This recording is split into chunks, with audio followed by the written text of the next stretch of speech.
do a little hip shift from side to side.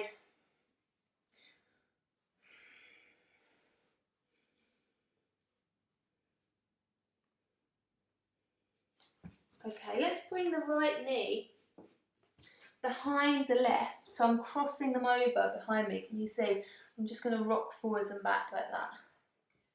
So what I've done is I've taken my right knee and I've taken it behind and put it down on the ground next to my left. So my knees are crossed over, and then I'm just going to rock forwards and back. You might get a stretch into your side hip muscles as you do that.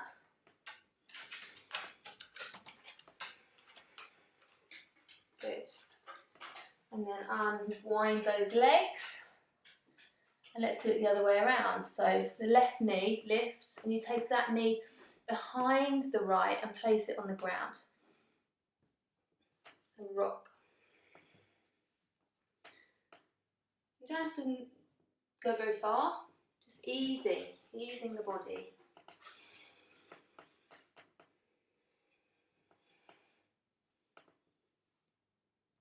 Good. Okay. And unwind into your tabletop. So we're going to take the right leg out to the side. We did this last night. Right leg comes out to the side. Toes are facing forwards, foot's in line with the hip. And again, just that gentle rocking motion. These movement patterns that we get used to in the body. Breath. In slowly through the nose and out slowly through the nose.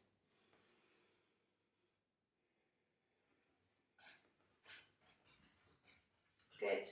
Let's come up. You might decide you want to cushion the knee right now as we come up, ready for gate pose. And again, we'll bring the fingertips down to the ground, left fingertips, and reach that arm up. So we're in our side plank again. That's great. Now you can have a play here and see if you can lift the foot, bend the knee, maybe reach the foot for the foot again, towards the foot even. You don't have to reach it, just playing. And then straighten that arm and the leg out again. And you know, when you're ready, bring that foot to the ground and open up the side of the body here. Good. We'll come up and take that side bend in the other direction. So left fingertips come overhead.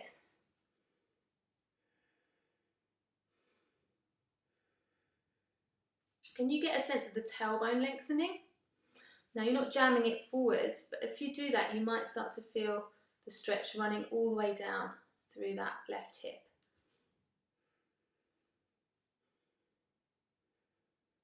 Good. Okay, coming up, let's come back the way we came in. So hands to the ground, knee to the ground, ready for the other side. If you just want to shift the hips from side to side, and then bring the left leg out stretched. Toes are facing forwards, that's what we're working towards. Knee soft, you don't have to lock that knee, and then just gently rocking backwards and forwards.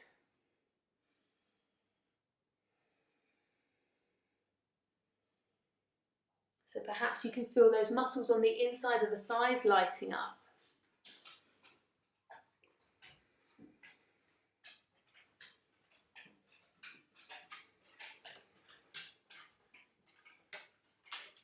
Good.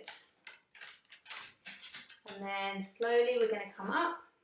And again, you might want to cushion your knee on this side. I like to cushion my knee. Don't like to suffer. Leg out stretched.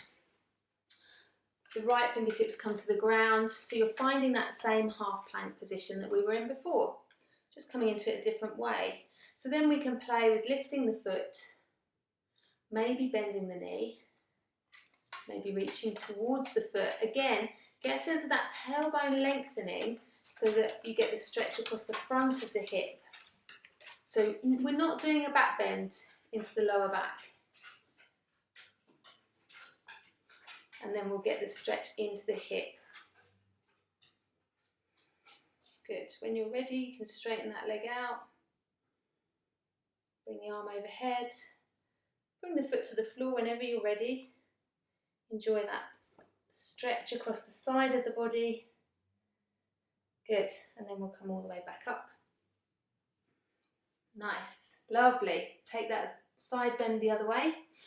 Right fingertips float.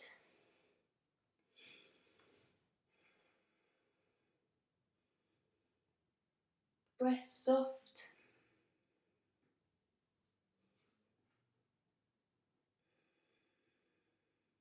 Good. Coming all the way back up. Hands to the ground and the knee to the ground. So from here we're going to come into frog. So frog is where you're in a tabletop position, and then we're going to take the knees a little bit wider than you normally would have them, and the feet stay behind the knees. So you don't have to take them super wide, and I wouldn't do what I'm doing and have one knee on a wooden floor and one knee on your mat, because I could very easily accidentally get myself in the splits here. So try and make sure you've got like both knees are sort of supported, you know, on some sturdy surface. And then again we can just start to gently rock forwards and back. So frog can be quite an intense one, can't it? You don't have to go to that full intensity straight away. I haven't really widened my knees very far, and I'm not going to start to rock forwards and back a lot. I'm just going to really cautiously, I suppose, explore that, because it's not a position my hips are used to being in very often. Some of you might find it's really comfortable. We've all got different bone structure, and that's all that makes these things, you know, either more accessible or less accessible to us. So always good to start and ease in slowly, and then once you feel comfortable, you can come down onto your forearms and you can start to sink your hips back. Okay, so that's going to sort of raise the intensity a little bit, the sinking back of the hips. Again, you don't have to go to 100% of your capacity to do that. Rein it back in, I would, to about 80%, and there you've got control. And that's really good for your nervous system. So you're getting both a stretch and a sense of control.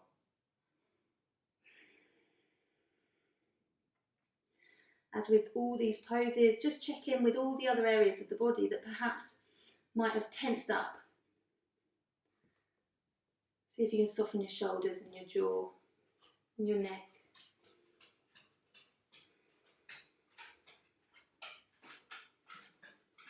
And you drop back into a soft breath.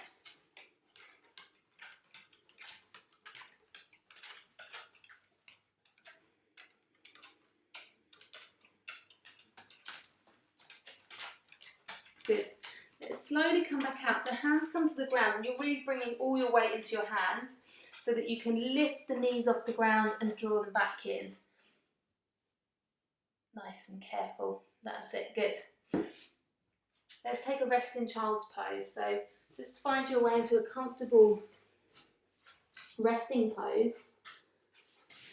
You might have your knees wide, or you might want the knees together and round the spine a bit more.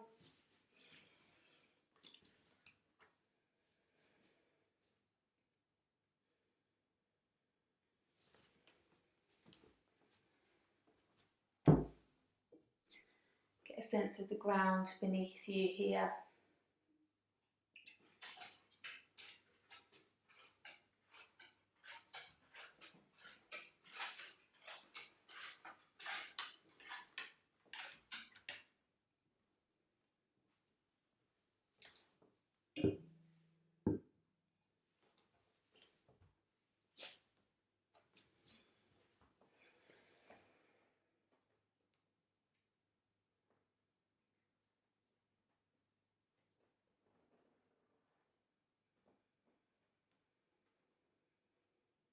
And then slowly making your way back to tabletop. Hands and knees. And from here we're going to draw the right knee forwards and place it behind the right wrist. So right knee is just behind the right wrist. I'm just going to put Alfie on the sofa and see if he stays there. So you're coming into pigeon pose from here. The right knee is on the ground, just behind your right wrist. And you can untuck and straighten out that left leg. Good. Now stay quite high up, weights in your hands, so that you can really get a sense of levelling out the hips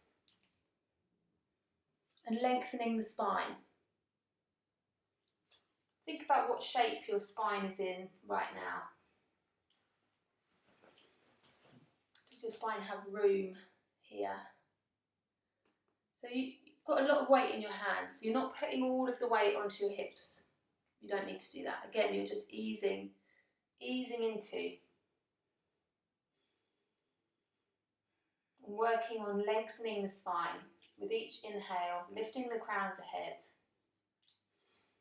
softening the shoulders, softening the jaw.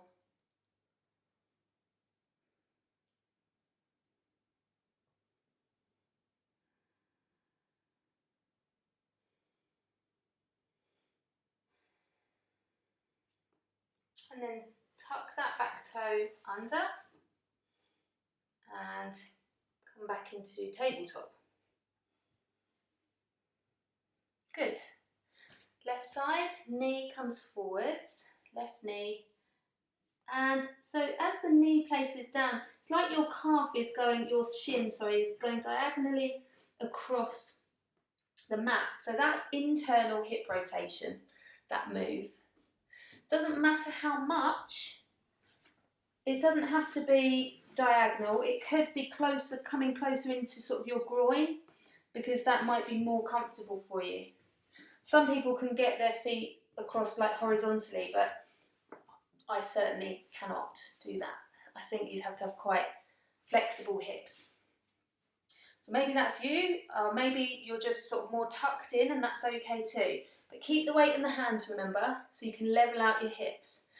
Move your hips a bit, shift them from side to side. Shift the weight from one hand to the other. That's it. Get a sense of what's going on here in this pose.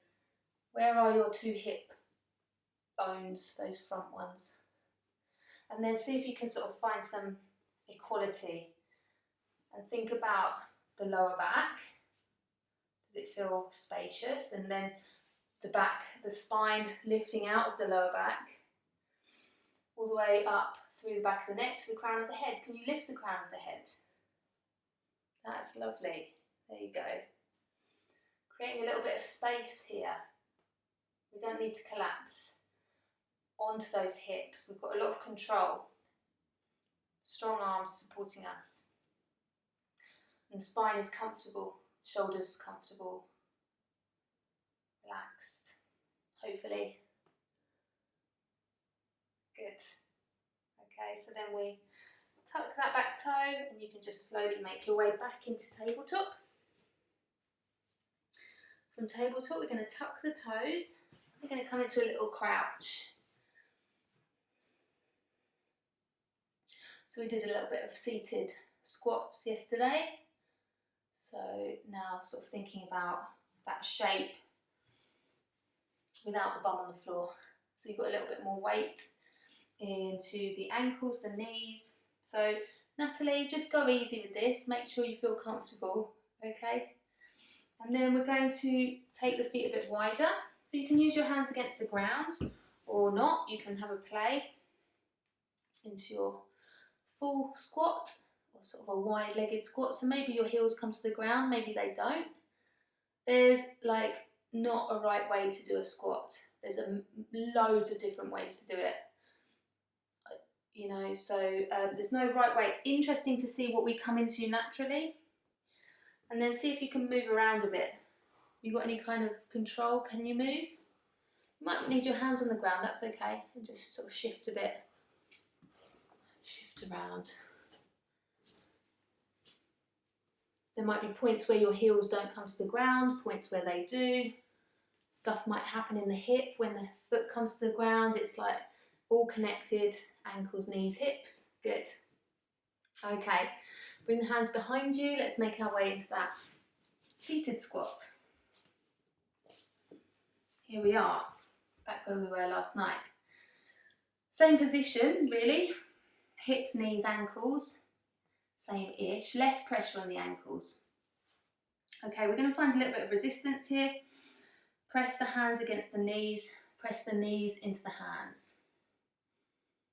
That's great. So just see what lights up, which muscles light up when you do that. You can choose how much to ramp up that effort.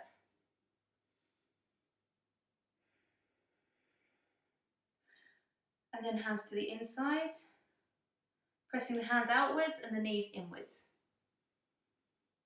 Again, just notice, how do the hips feel when you find a little bit of gentle resistance work? What does that feel like? Good. Okay, release. Having done a bit more hip stuff, let's see how we feel coming back to this rolling movement.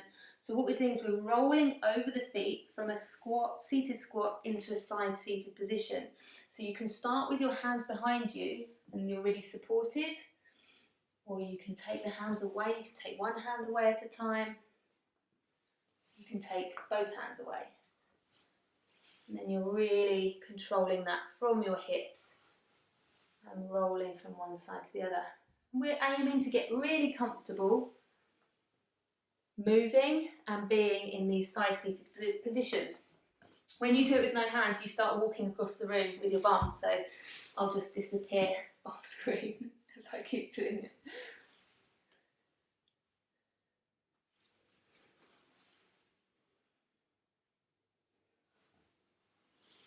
Good, okay, let's stay over to one side. So let's all come over to the right side, so my right knee is facing forwards.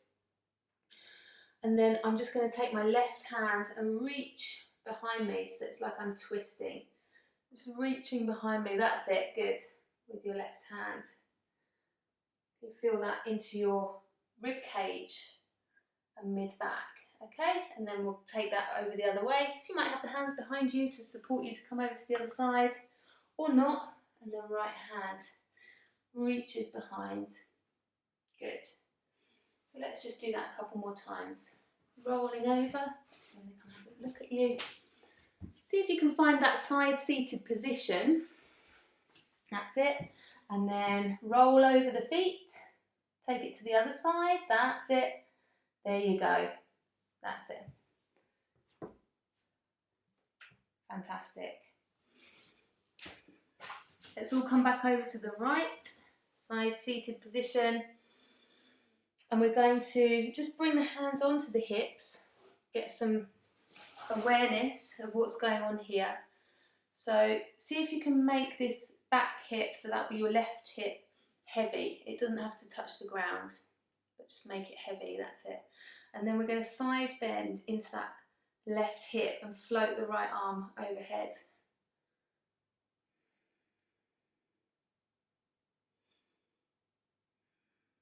That might make your left hip even heavier.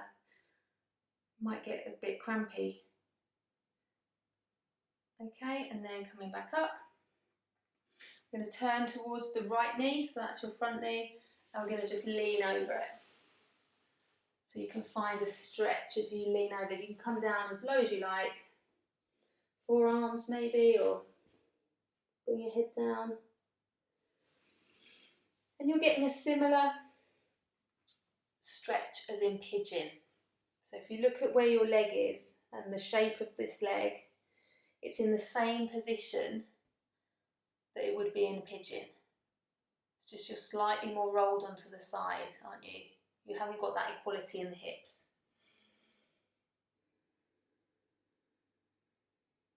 Good, let's come up.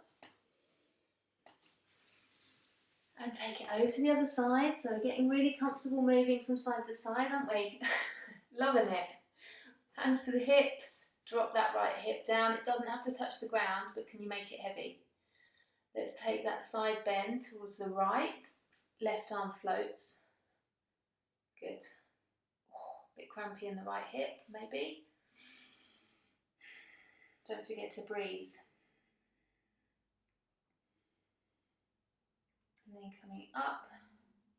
And we turn towards our left knee and we fold over that leg. So you can play with where you position your torso and how much weight you're putting in that leg, how low you want to come.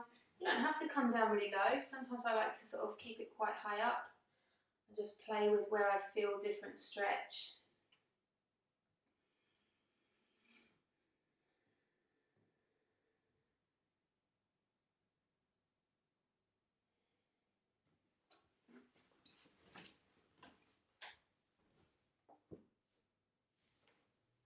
Good.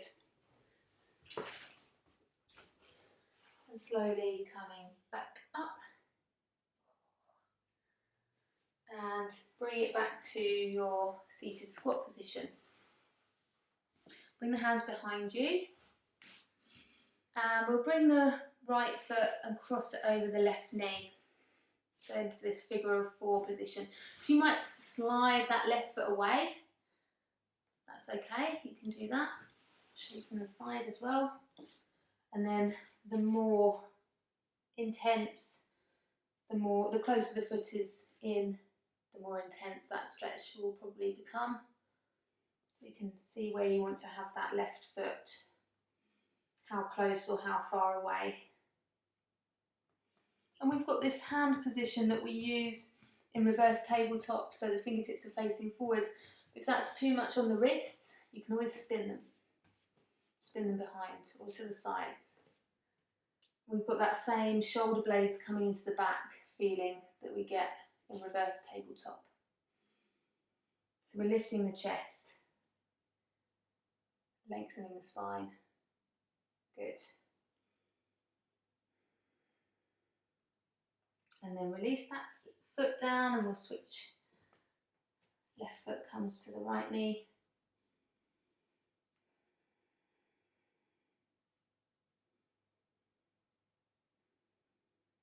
Moving the left knee away from you. Maybe the right knee comes a little bit closer, maybe it doesn't. It's really just depends. Be guided by sensation in your body.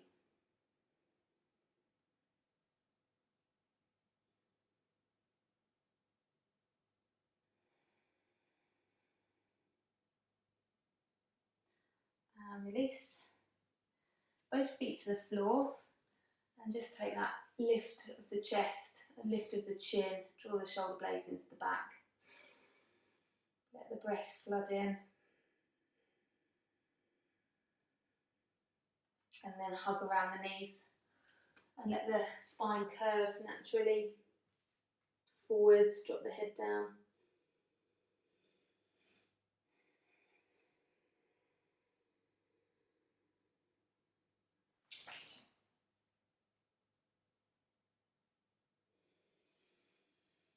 And then slowly let's make our way down onto our back.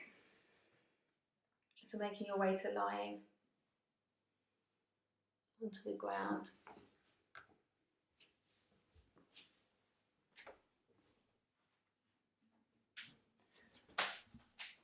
And we'll draw the knees into the chest. Hug the knees in. And rock from side to side. Really massaging across the lower back and the back of the hips where you've just worked those side hips.